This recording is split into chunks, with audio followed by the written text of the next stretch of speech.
Think tanks हो, क्या business community हो, पॉलिटिशियन हो, कांग्रेस हो, व्हाइट हाउस हो, सारे लाइन में खड़े हैं मोदी जी को वेलकम करने के लिए। दौरा अमेरिका के लिए गए मोदी साहब और वहां पर उनके पहुंचने से पहले उनकी शिकायत पहले ही पहुंच गई। नहीं, मुझे ये बताएं, टॉपिक ये है कि एलन मस्क ने ये स्टेटमेंट दिया कि वो फैन है पीएम मोदी के। अब ये बताएं, बड़े फैन वो हैं या आप ज्यादा बड़े फैन हैं? अब ये क्लियर हो गया है कि आपका प्राइम मिनिस्टर जहां जाता है वो जो है खून के आंसू होता है और कहता है जी कि दुनिया हमारी तरफ देख के तो कहती कुछ नहीं, लेकिन लगता है कि पूछ रहे हैं कि भाई ये पैसे मांगना कब तक आप बंद करेंगे।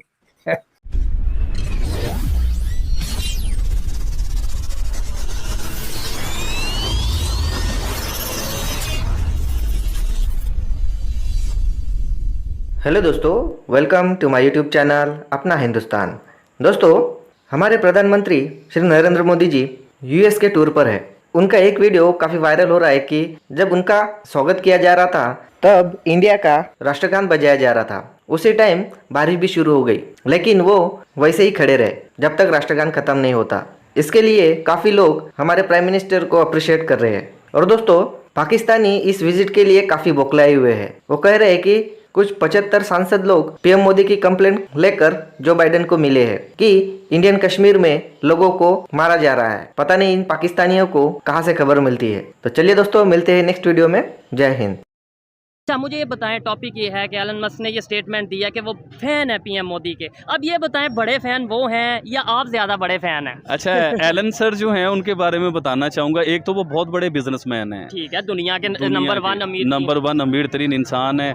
गाड़ियाँ बनाते हैं, इंडिया में वो अपने प्रोजेक्ट लगा रहे हैं, उधर गाड़ियों की इंडस्ट्रियाँ लगाएंगे, गाड़ियाँ बनेगी। देखिए, इससे तो साबित ये हो रहा है ना कि इंडिया को फ़ायदा मिलेगा और एलन सर जो है उन्हें भी फ़ायदा मिलेगा। जब उधर इंडस्ट्रियाँ लगेंगी, गाड़ियों के सिलसिले होंगे तो एलन सर को भी फ़ायदा मिलेगा।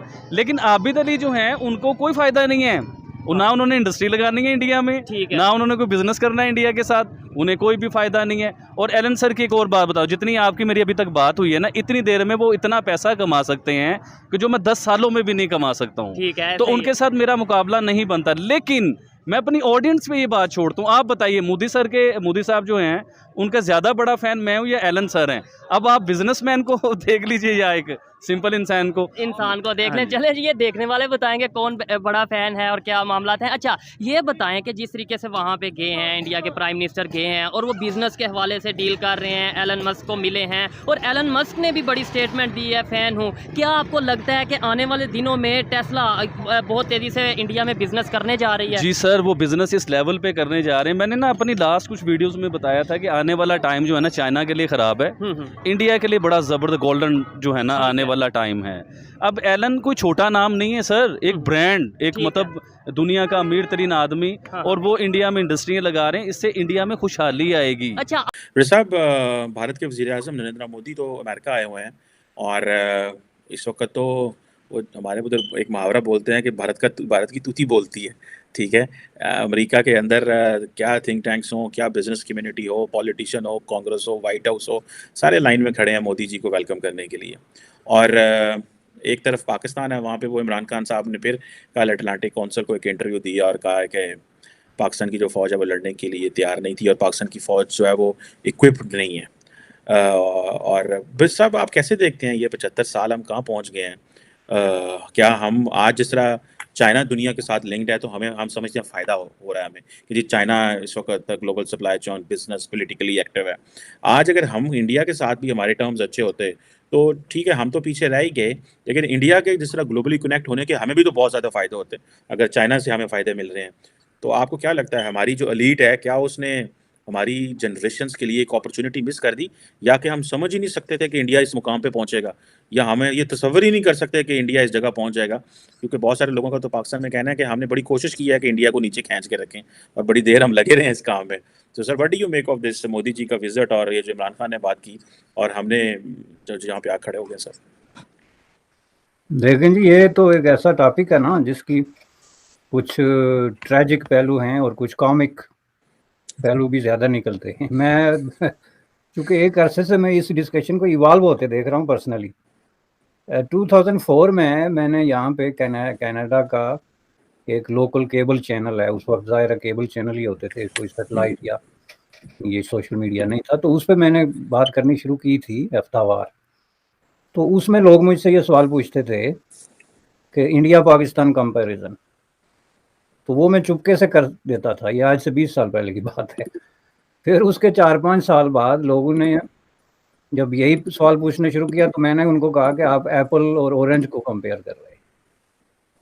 तो अब जो है वो 20 साल बाद जब आप ये सवाल पूछते हैं या कोई और दोस्त पूछता है, तो मेरा जवाब ये होना चाहिए कि देखें जी, इंडिया जो है is a story of success इस वक्त दुनिया के होराइजन पे, या आप उसके अपने रेज्यूमे के हवाले से is a story of success, जिसको वो बड़ी चाबकदस्ती से, जिसको आप तूती बोलना कहते हैं, अब लखनऊ वालों को पता होगा कि तोती बोलता होता है या तूती बोलता है, तो वो बड़े सक्सेसफुली उसको प्रेजेंट कर रहे हैं जैसे मोदी साहब ने किया।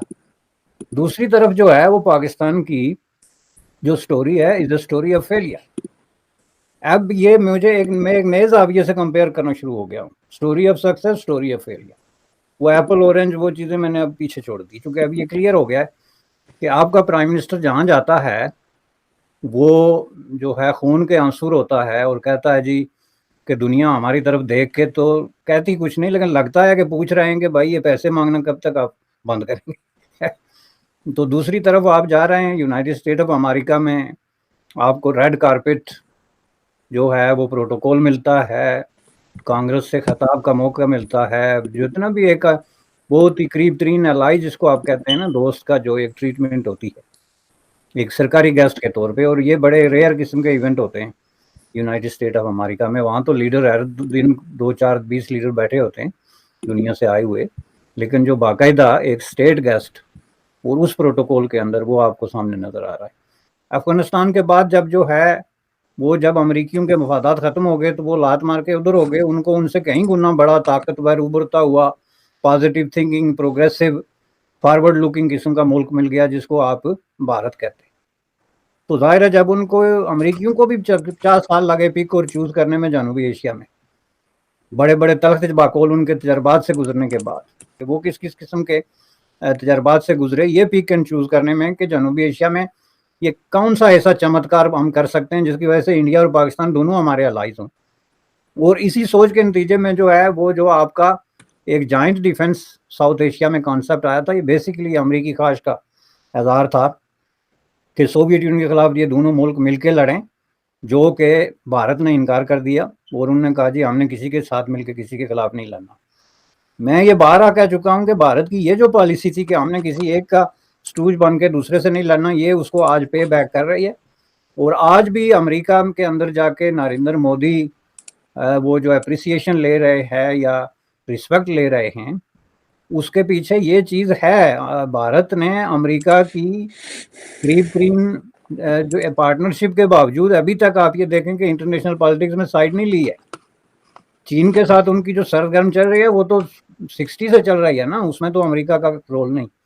लेकिन जो जदीद तकाजे चल रहे हैं इस वक्त जो है वो अमेरिका का नंबर 1 और फौरी दुश्मन तो रूस है। चीन के साथ तो उनकी लॉन्ग टर्म किस्म का जो है वो सींग अड़ाए हुए उन्होंने। तो क्या रूस के खिलाफ इंडिया ने कोई ऐसी पोजीशन ली जिससे आप ये तर्जमा करें कि इंडिया किसी तरीके से ट्रीट कर रहा है अमेरिका की तरफ because of all this privilege? वो ये सारी प्रिविलेजेस ले रहे हैं, इंजॉय कर रहे हैं, and they will continue do so. उसकी वजह यह है कि उन्होंने तारीख से तजर्बा से जो है वो सबक सीखा है